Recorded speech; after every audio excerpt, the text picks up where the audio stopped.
Bonjour à toutes, bonjour à tous. Je m'appelle Jérôme, je suis courtier en crédit immobilier chez Artemis Courtage à Pau.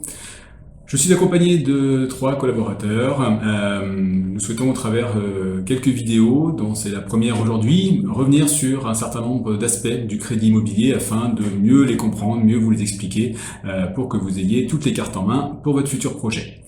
Tout d'abord, en quelques mots, qu'est-ce qu'un courtier en prêt immobilier, pour ceux qui ne le sauraient pas encore? Mon travail consiste à aller rechercher des financements auprès des différentes banques pour le compte de mes clients et à optimiser ces financements en travaillant sur tous les aspects d'un crédit, à savoir le taux d'intérêt, l'assurance emprunteur, ainsi que l'ensemble des contreparties et des options qu'il est possible d'y ajouter. J'ai un rôle de conseil et d'accompagnement tout au long de la phase de financement. Ça démarre par le calcul de l'enveloppe pour terminer jusqu'à la signature chez le notaire, et c'est seulement à partir de là qu'un courtier est rémunéré. Donc pas de risque pour nos clients. Aujourd'hui, je voulais revenir sur une notion très importante que l'on entend énormément en ce moment, à savoir le taux d'usure. Qu'est-ce que le taux d'usure? Tout d'abord, revenons un petit peu à la base. Dans un prêt, quel qu'il soit, un prêt immobilier ou tout autre prêt d'ailleurs, nous avons deux taux. Nous avons ce qu'on appelle le taux nominal, le taux de base, celui que l'on emploie tout le temps, entre nous, à savoir c'est par exemple sur un prêt immobilier de 2,5% en ce moment, c'est le taux nominal, le taux de base. Et puis vous avez un deuxième taux qui s'appelle le TAEG, vous avez sûrement déjà entendu ce terme, le TAEG c'est un petit peu le taux tout compris d'un prêt. Dans ce TAEG, ce taux annuel effectif global, nous retrouvons non seulement le taux nominal, bien entendu, mais également tous les frais annexes inhérents au prêt, à savoir l'assurance emprunteur, l'assurance décès, invalidité ou arrêt de travail, les frais annexes constitués notamment des frais de garantie. La garantie, c'est ce qui protège la banque en cas d'impayé de la part du client, soit ou une hypothèque ou une société de cautionnement. On aura l'occasion sûrement de revenir sur cette notion de garantie dans une prochaine vidéo. Et puis, ce qui rentre également dans le TAEG, ce sont les frais de dossier ou les frais de courtage ou les frais de dossier directs de la banque. Grâce à une certaine formule de calcul, ça permet donc de déterminer un TAEG. Ce TAEG ne doit pas dépasser un certain taux, un certain seuil que l'on appelle le taux de l'usure.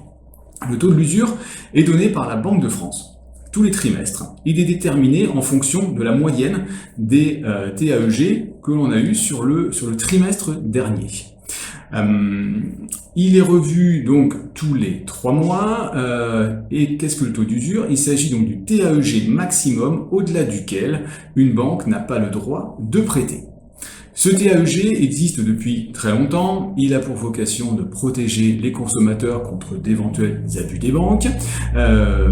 Jusque-là, il ne posait pas réellement de soucis, si ce n'est pour des personnes qui pouvaient emprunter à un âge un petit peu plus avancé, à savoir à partir de 60-65 ans, où forcément l'assurance emprunteur est plus chère et donc représentait une part importante dans le TAEG et avait donc du coup tendance à faire augmenter le TAEG et à faire dépasser le seuil de l'usure, ou pour des personnes qui présentent des soucis de santé, où là aussi l'assurance est plus chère que la normale.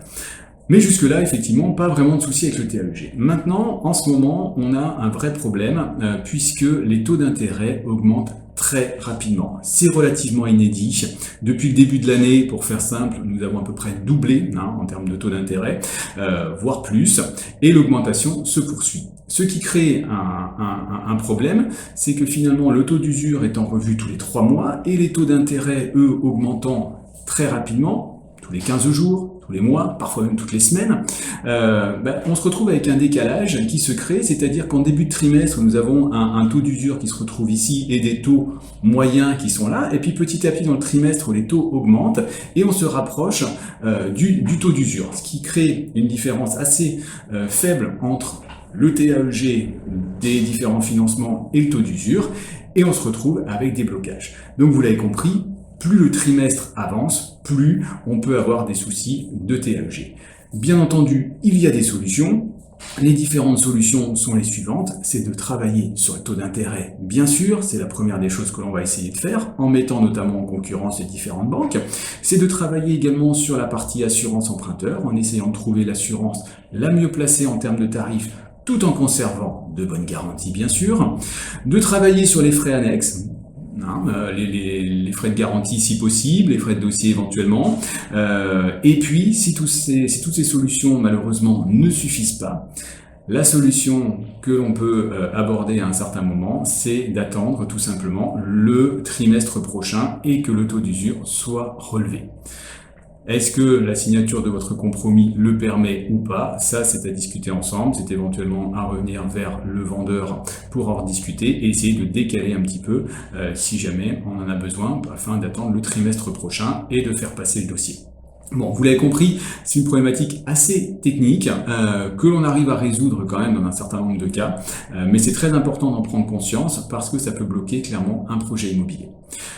J'espère que cette petite vidéo vous a été utile. N'hésitez pas à me poser vos questions si besoin et je vous dis à bientôt pour une prochaine vidéo.